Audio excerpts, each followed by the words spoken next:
আচ্ছা, কেমন হয় যদি আমাদের ছেলেবেলাটা আবার ফিরে আসে? সেই দস্যিপনা, সেই খুনসুটি, সেই বদমেয়াসি। কিন্তু হয়তো ছোটরাও চায় যে আবার একটু বড় হয়ে যাওয়া, বড় হয়ে স্বাধীনতা, ঘুরে বেড়ানো, নিজের মন মর্জি মতো চলা। এবার সেইগুলো নিয়েই রবীন্দ্রনাথ ঠাকুরের একটা গল্প আজকে দীপ মাইনরের গল্পগুজব অনুষ্ঠানে। ইচ্ছা পূরণ। সুবলচন্দ্রের ছেলেটির নাম সুশীল চন্দ্র, কিন্তু সকল সময়ে নামের মতো মানুষটি হয় না। সেই জন্যেই সুবলচন্দ্র কিছু দুর্বল ছিলেন এবং সুশীলচন্দ্র বড় শান্ত ছিলেন না। ছেলেটি পাড়া শুদ্ধ লোককে অস্থির করিয়া বেড়াইত। সেই জন্য বাপ মাঝে মাঝে শাসন করিতে ছুটিতেন, কিন্তু বাপের পায়ে ছিল বাত, আর ছেলেটি হরিণের মতো দৌড়তে পারিত। কাজেই কিল চর চাপড় সকল সময় সঠিক জায়গায় গিয়া পড়িত না। কিন্তু সুশীলচন্দ্র দৈবাৎ যেদিন ধরা পড়িতেন, সেদিন তাহার আর রক্ষা থাকিত না। আজ শনিবারের দিন, 2টোর সময় স্কুলের ছুটি ছিল, কিন্তু আজ স্কুলে যাইতে সুশীলের কিছুতেই মন উঠিতেছিল না। তাহার অনেকগুলো কারণ ছিল। একে তো আজ স্কুলে ভূগোলের পরীক্ষা, তাহার উপর আবার পাড়ার বসেদের বাড়ি আজ সন্ধ্যার সময় বাজি পোড়ানো হইবে। সকাল হইতে সেখানে ধুমধাম চলিতেছে। সুশীলের ইচ্ছা সেখানেই আজ দিনটা কাটাইয়া দেয়। অনেক ভাবিয়া শেষকালে স্কুলে যাইবার সময় বিছানায় গিয়া শুইয়া পড়িল। তাহার বাপ সুবল গিয়া জিজ্ঞাসা করিল, কিরে, বিছানায় পড়ে আছিস যে, আজ স্কুলে যাবি না? সুশীল বলিল, আমার পেট কামড়াচ্ছে, আজ স্কুলে যেতে পারবো না। সুবল তাহার মিথ্যা কথা সমস্তটা বুঝিতে পারিলেন। মনে মনে বলিলেন, বসো, একে আজ জব্দ করিতে হবে। এই বলিয়া কহিলেন, পেট কামড়াচ্ছে? তবে আর কোথাও গিয়ে কাজ নেই। বসেদের বাড়ি বাজি দেখতে হরিকে 1 লাই পাঠিয়ে দেব। তোর জন্য আজ লজন চুস কিনে রেখেছিলুম, সেও আজ খেয়ে কাজ নেই। তুই এখানে চুপ করে পড়ে থাক, আমি খানিকটা পাঁচন তৈরি করে নিয়ে আসি। এই বলিয়া তাহার ঘরে শিকল দিয়া সুবলচন্দ্র খুব তিতো পাঁচন তৈয়ার করিতে আনিয়া গেল। সুশীল মহা মুশকিলে পড়া গেল। লজন চুস সে যেমন ভালোবাসিত, পাঁচন খাইতে হইলে তাহার তেমনই সর্বনাশ বোধ হইত। ওদিকে আবার বসেদের বাড়ি যাইবার জন্য কাল রাত হইতে তাহার মন ছটফট করিতেছে, তাহাও বুঝি বন্ধ হইল। সুবলবাবু যখন খুব বড় এক বাটি পাঁচন লইয়া ঘরে ঢুকিলেন, সুশীল বিছানা হইতে ধরভর করিয়া উঠিল, বলিলেন, আমার পেট কামড়ানো সেরে গেছে, আজ আমি স্কুলে যাব। বাবা বলিলেন, না না, সে কাজ নেই, তুই পাঁচন খেয়ে এখানে চুপচাপ বসে থাক। এই বলিয়া তাহাকে জোর করিয়া পাঁচন খাওয়াইয়া ঘরে তালা লাগাইয়া বাহির হইয়া গেলেন। সুশীল বিছানায় পড়িয়া কাঁদিতে কাঁদিতে সমস্ত দিন ধরিয়া কেবল মনে মনে বগড়িতে লাগিল, আহা, কাল যদি রাতে আমি বাবার মতো বড় হয়ে যেতাম, যা ইচ্ছা করিতে পারি, আমাকে কেউ বন্ধ করে রাখতে পারবে না। তার বাপ সুবলবাবু বাহিরে একলা বসিয়া বসিয়া ভাবিতে লাগিলেন যে আমার বাপ মামাকে বড় বেশি আদর দিয়েই বলেই আমার পড়াশোনাটা তেমন ভালো হলো না। আহা, যদি আমি সেই ছেলেবেলা ফিরে পাই, তাহলে আর কিছুতেই সময় নষ্ট না করে কেবল পড়াশোনায় মন দিই। ইচ্ছে ঠাকুরন সেই সময় ঘরের বাহির দিয়া যাইতেছিলেন। তিনি বাপের ও ছেলের মনের ইচ্ছা জানিতে পারিয়া ভাবিলেন, আচ্ছা, ভালো, কিছুদিন ইহাদের ইচ্ছা পূর্ণ করিয়াই দেখা যাক। এই ভাবিয়া বাপকে গিয়া বলিলেন, তোমার ইচ্ছা পূরণ হইবে, কাল হইতে তুমি তোমার ছেলের বয়স পাবে। ছেলেকে গিয়া বলিলেন, কাল হইতে তুমি তোমার বাপের বয়সী হইবে। শুনিয়া দুজনে ভারী খুশি হইয়া উঠিলেন। বৃদ্ধ সুবলবাবু রাত্রে ভালো ঘুমাইতে পারিতেন না, ভোরের দিকটায় ঘুমাইতেন।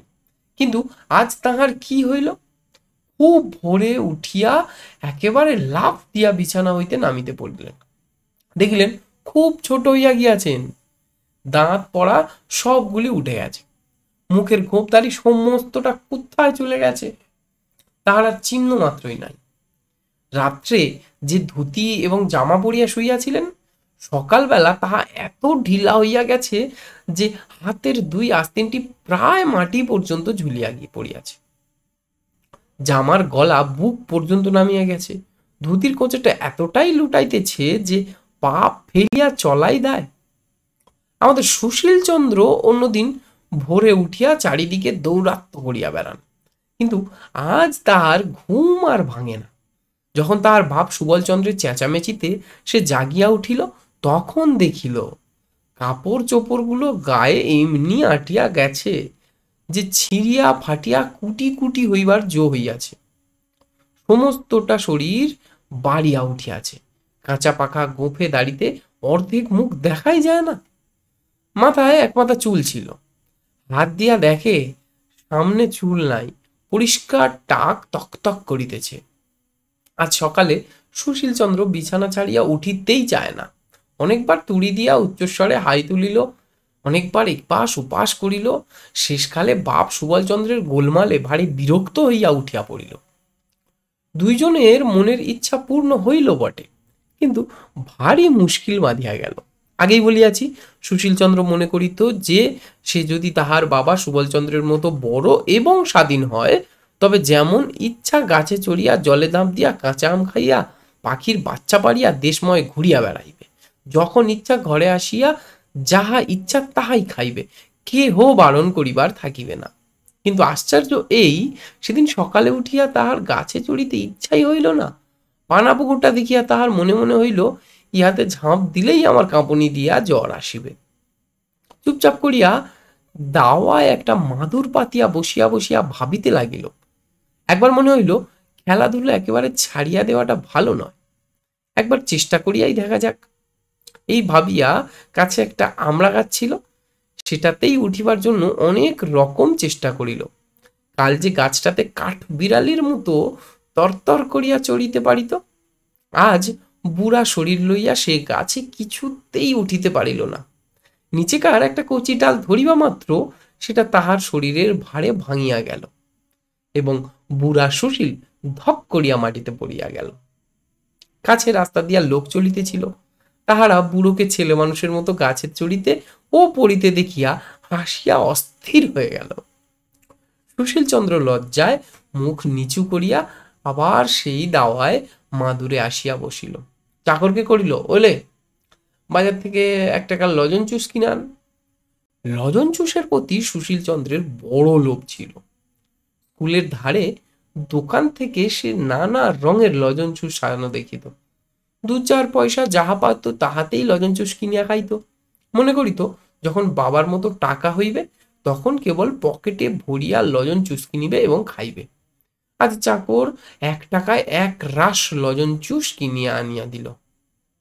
তাহারই একটা লইয়া সে দন্তহীন মুখের মধ্যে পুড়িয়া চুষিতে লাগিল, কিন্তু বুড়ার মুখে ছেলে মানুষের লজন চুস কিছুতেই ভালো লাগিল না। একবার ভাবিল, এগুলো আমার ছেলে মানুষ বাবাকে খাইতে দেওয়াই যাক। আবার তখনই মনে হইল, না, কাজ নাই, এত লজন চুস খাইলে উহার আবার পেটের অসুখ করিবে তো। কাল পর্যন্ত যে সকল ছেলে সুশীলচন্দ্রের সঙ্গে কপাটি খেলিয়াছে, আজ তাহারা সুশীলের সন্ধানে আসিয়া বুড়ো সুশীলকে দেখিয়া দূরে ছুটিয়া গেল। সুশীল ভাবিয়াছিল, বাপের মতো স্বাধীন হইলে তাহার সমস্ত ছেলে বন্ধুদের সঙ্গে সারা দিন ধরিয়া কেবল ডালু শব্দে কাঁপাইয়া বেড়াবে। কিন্তু আজ রাখাল, গোপাল, অক্ষয়, নিবারণ, হরিশ এবং নন্দকে দেখিয়া মনে মনে বিরক্ত হইয়া উঠিল। ভাবিল, চুপচাপ করিয়া বসিয়া আছি, এখনো বুঝি ছোড়াগুলো গোলমাল বাঁধাইয়া দিবে। আগেই বলিয়াছি, বাবা সুশীলচন্দ্র প্রতিদিন মাদুর পাতিয়া দাবায় বসিয়া বসিয়া ভাবিতেন, যখন ছোট ছিলাম তখন দুষ্টুমি করিয়া সময় নষ্ট করিয়াছি। ছেলেবেলা ফিরিয়া পাইলে সমস্তটা দিন শান্ত শিষ্ট হইয়া ঘরের দরজা বন্ধ করিয়া বসিয়া কেবল বই লইয়া পরামুখস্থ করি। এমনকি সন্ধ্যার পর ঠাকুমার কাছে গল্প শোনাও প্রায় বন্ধ করিয়া প্রদীপ জ্বালিয়া রাত্রি 10টা-11টা পর্যন্ত পড়া তৈয়ারি করি। কিন্তু ছেলে বয়স ফিরিয়া পাইয়া সুবলচন্দ্র কিছুতেই স্কুলে যেতে চান না। সুশীল বিরক্ত হইয়া আসিয়া বলিত, বাবা স্কুলে যাবে না? সুবল মাথা চুলকাইয়া মুখ নিচু করিয়া আস্তে আস্তে বলিতেন, আজ আমার পেট কামড়াচ্ছে, আমি স্কুলে তো যেতে পারবো না। সুশীল রাগ করিয়া বলিত, পারবে না বই কি, স্কুলে যাবার সময় আমারও এমন ঢের পেট কামড়েছে, আমি ও সব জানি। বাস্তবিক সুশীল এত রকম পায় স্কুল পালাইতো এবং সে এত অল্প দিনের কথা জানে, তাহাকে ফাঁকি দেওয়ার তাহার বাপের কম্য নয়। সুশীল জোর করিয়া ক্ষুদ্র বাপটিকে স্কুলে পাঠাইতে আরম্ভ করিল। স্কুলের ছুটির পর সুবল বাড়ি আসিয়া খুব একচোট ছুটোছুটি করিয়া খেলাইয়া বাড়াইবার জন্য অস্থির হইয়া পড়িতেন। কিন্তু ঠিক সেই সময়টিতেই বৃদ্ধ সুশীলচন্দ্র চোখে চশমা দিয়া একখানি কৃত্তিবাসের রামায়ণ লইয়া সুর করিয়া করিয়া পড়িত। সুবলের ছোটাছুটি গোলমেলে তাহার পর আর ব্যাঘাত হইত। তাই সে জোর করিয়া সুবলকে ধরিয়া সম্মুখে বসাইত, যাতে একখানা স্লেট দিয়া আঁক কষিত। আঁকগুলো এমন বড় বড় বাছিয়া দিত, তাহার একটা কষিতেই তাহার বাপের 1 ঘন্টা চলিয়া যাইত। সন্ধ্যাবেলায় বুড়ো সুশীলের ঘরে অনেক বুড়ায় মিলিয়া দাবা খেলিত। সে সময়টা সুবলের ঠান্ডা রাখিবার জন্য সুশীল একজন মাস্টার রাখিয়া দিল। মাস্টার রাত্রি 10টা পর্যন্ত তাহাকে পড়াইত। খাওয়ার বিষয়ে সুশীলের বড় কড়াক্কড় ছিল, কারণ তাহার বাপ সুবল যখন বৃদ্ধ ছিলেন তখন তাহার খাওয়ার ভালো হজম হইত না, একটু বেশি খাইলেই অম্বল হইত। সুশীলের সে কথাটা বেশ মনে আছে, সেই জন্য সে তাহার বাপকে কিছুতেই অধিক খাইতে দিত না। কিন্তু হঠাৎ অল্প বয়স হইয়া আজকাল তাহার এমনি ক্ষুধা হইয়াছে যে নুড়ি হজম করিয়া ফেলিতে পারিতেন। সুশীল তাহাকে যতই অল্প খাইতে দিত, পেটের জ্বালায় তিনি ততই অস্থির হইয়া বেড়াতেন। শেষকালে রোগা হইয়া শুকাইয়া তাহার সর্বাঙ্গের হাড় বাহির হইয়া পড়িল। সুশীল ভাবিল শক্ত ব্যামো হইয়াছে, তাই কেবলই ওষুধ গিলাইতে লাগিল। বুড়া সুশীলের বড় গোল বাঁধিল। সে তাহার পূর্বাকালের অভ্যাস মতো যাহা করে তাহাই তাহার সহ্য হয় না। পূর্বে সে পাড়ার কোথাও যাত্রাগানের খবর পাইলেই বাড়ি হইতে পালাইয়া হিমে হোক বৃষ্টিতে হোক সেখানে গিয়া হাজির হইত। আজিকার বুড়া সুশীলের সে কাজ করিতে গিয়া সর্দি হইয়া, কাশি হইয়া, গায়ে মাথায় ব্যথা হইয়া 3 হপ্তাহ শয্যাগত হইয়া পড়িতে হইল। চিরকাল সে পুকুরে স্নান করিয়া আসিয়াছে, আজও তাহা করিতে গিয়া হাতের গাঁটের পায়ে গাঁট ফুলিয়া বিষম বাত উপস্থিত হইল। তাহার চিকিৎসা করিতে 6 মাস গেল। তাহার পর হইতে 2 দিন 3 দিন অন্তর সে গরম জলে স্নান করিত এবং সুবলকেও কিছুতেই পুকুরে স্নান করিতে দিত না। পূর্বেকার অভ্যাস মতো ভুলিয়া তক্তপোষ হইতে সে লাফ দিয়া নামিতে চায়, আর হাড়গুলো টন টন ঝনঝন করিয়া ওঠে। মুখের মধ্যে আস্ত পান পুড়াইয়েই হঠাৎ দেখে দাঁত নাই, পান চিবনও অসাধ্য। ভুলিয়া চিরুনি ব্রুশ লইয়া মাথা আঁচড়াতে গিয়া দেখে প্রায় সকল মাথাতেই টাক। একদিন হঠাৎ ভুলিয়া যাইত যে তাহার বাপের বয়সী বুড়া হইয়াছে এবং ভুলিয়া পূর্বের অভ্যেস মতো দুষ্টুমি করিয়া পাড়ার বুড়ি আন্দি পিসির জলের কলসি হঠাৎ ঠন করিয়া ঢিল ছুঁড়িয়া মারিত। বুড়ো মানুষের এই ছেলে মানুষের দুষ্টুমি দেখিয়া লোকেরা তাহাকে মার মার করিয়া তাড়াইয়া যাইত। সেও লজ্জায় মুখ রাখিবার জায়গা পাইত না। সুবলচন্দ্র একদিন দৈবাত ভুলিয়া যাইত, সে আজকাল ছেলে মানুষ নয়। আপনাকে পূর্বের মতো বুড়ো বলিয়া মনে করিয়া বুড়া মানুষরা যেখানে তাস পাশা খেলিয়েছে সেখানেই গিয়া বসিত এবং বুড়ার মতো কথা বলিত। শুনিয়া সকলেই তাহাকে যা যা খেলগে চা, জ্যাঠামি করতে হবে না বলিয়া কান ধরিয়া বিদায় করিয়া দিত। হঠাৎ ভুলিয়া মাস্টারকে গিয়া বলিত, দাও তো তামাকটা, দাও তো খেয়ে নি। শুনিয়া মাস্টার তাহাকে বেঞ্চের ওপর এক পায়ে দাঁড় করিয়া দিত। নাপিতকে গিয়া বলিত, ওরে বেজা, কদিন আমাকে কামাতে আসিসনি কেন? নাপিত ভাবিত ছেলেটি খুব ঠাট্টা করতে শিখিয়াছে।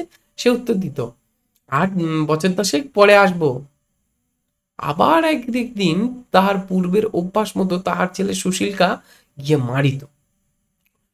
সুশীল ভারী রাগ করিয়া বলিত, পড়াশুনো করে তোমার এই বুদ্ধি হচ্ছে, একরত্তি ছেলে হয়ে বুড়ো মানুষের গায়ে হাত তোলো। অমনি চারিদিক হইতে লোকজন ছুটিয়া আসিয়া কেহ কিল, কেহ চর, কেহ গালি দিতে আরম্ভ করে। তখন সুবল একান্ত মনে প্রার্থনা করিতে লাগিল যে, আহা, যদি আমার ছেলে সুশীলের মতো বুড়ো হই এবং স্বাধীন হই, তাহা হইলে বাঁচিয়া যাই। সুশীলও প্রতিদিন হাত জোড় করিয়া বলে, হে দেবতা, আমার বাপের মতো ছোট করিয়া দাও, মনের সুখে খেলা করিয়া বেড়াই। বাবা যেরকম দুষ্টুমি আরম্ভ করিয়াছেন, উনাকে আর আমি আঁকলাতে পারবো না। সর্বদা ভাবিয়া অস্থির হলাম। তখন ইচ্ছা ঠাকুরন আসিয়া বলিলেন, কেমন, তোমাদের শখ মিটিয়াছে? তাহারা দুজনেই গড় হইয়া প্রণাম করিয়া কহিলেন, দোহাই ঠাকুরন, মিটিয়াছে। এখন আমরা যে যাহা ছিলাম আমাদিগকে তাহাই করিয়া দাও। ইচ্ছে ঠাকুরান বলিলেন, আচ্ছা, কাল সকালে উঠিয়া তাহাই হইবে।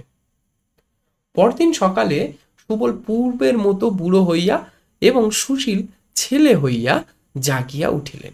দুজনেরই মনে হইল যে স্বপ্ন হইতে জাগিয়াছি। সুবল ভার গলা করিয়া বলিলেন, সুশীল, ব্যাকরণ মুখস্থ করবে না? সুশীল মাথা চুলকাতে চুলকাতে বলিল, বাবা, আমার বই হারিয়ে গেছে।